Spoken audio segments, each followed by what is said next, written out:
नमस्कार। आज हम 2025 के भारतीय मानसून पर बात करने वाले हैं। ये इस साल कुछ ज्यादा ही जल्दी आ गया है। हाँ बिल्कुल। हमारे पास एक लेख है 2025 समय से पहले मानसून का आगमन।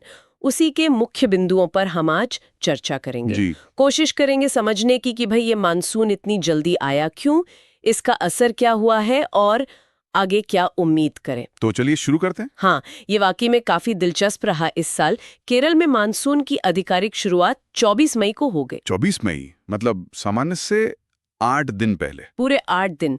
2009 के बाद ये सबसे जल्दी शुरुआत थी। मतलब काफी पहले। और ये सिर्फ केरल की बात नहीं थी, ये फैला भी शायद बहुत तेजी से। हाँ बहुत तेजी से। आप देखिए 26 मई तक तो ये लक्षद्वीप, दक्षिणी कर्नाटक, महाराष्ट्र होते हुए मुंबई पहुंच चुका था। मुंबई भी इतनी जल्दी? जी हाँ, मुंबई में 1989 के बाद ये सबसे जल्दी मानसून का आगमन था। वहां लोगों को गर्मी से बड़ी राहत मिली होगी। हाँ, मिली होगी। फिर हाँ बीच में थोड़ा सा ब्रेक आया, लेकिन 16 जून आते आते मध्य भारत में भी मानसून ठीक से सेट हो गया। महाराष्ट्र, गुजरात, मध्य प्रदेश, इन सब इलाकों में।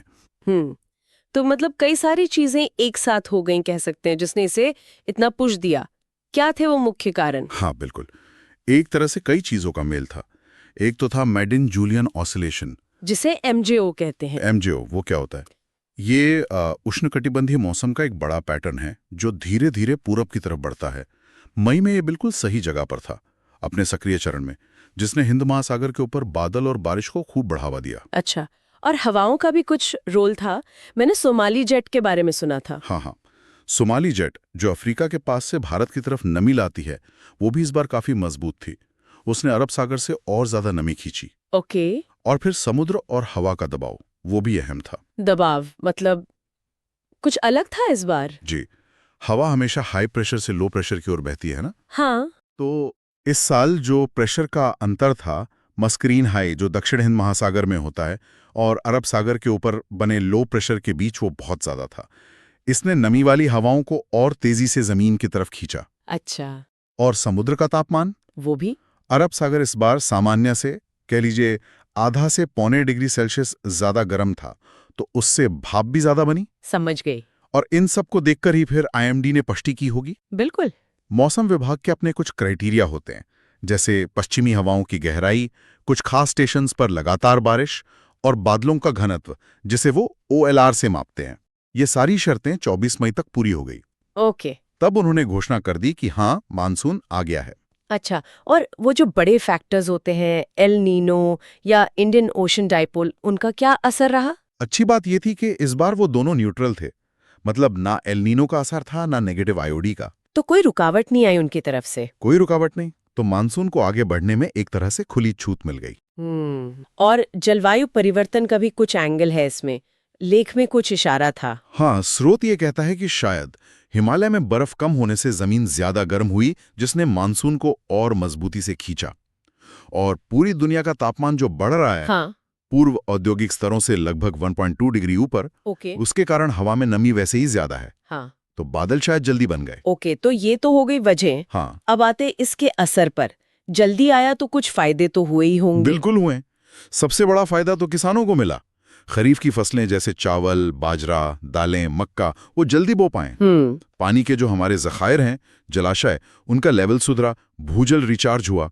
और जाहिर है भीषण गर्मी से राहत मिली। हाँ। मिट्टी में नमी आई, बिजली की मांग भी कम हुई। और खाने पीने की चीजों की महंगाई पर कुछ असर? उम्मीद तो यही है कि खाद्य मुद्रास्फीति थोड़ी कम होगी, लेकिन हर सिक्के के दो पहलू होते हैं। मतलब कुछ नुकसान भी हुआ? हाँ, केरल, कर्नाटक, महाराष्ट्र के कुछ हिस्सों में अचानक तेज बारिश से बाढ़ जैसी स्थिति बन गई।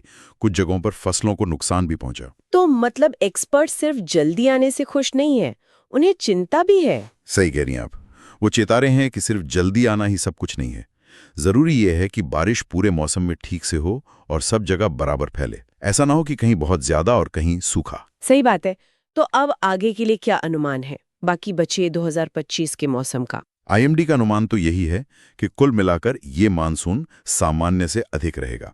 मतलब लॉन्ग पीरियड एवरेज LPA का लगभग 106%। 106% मतलब औसत से ज्यादा? हाँ, करीब 6% ज्यादा।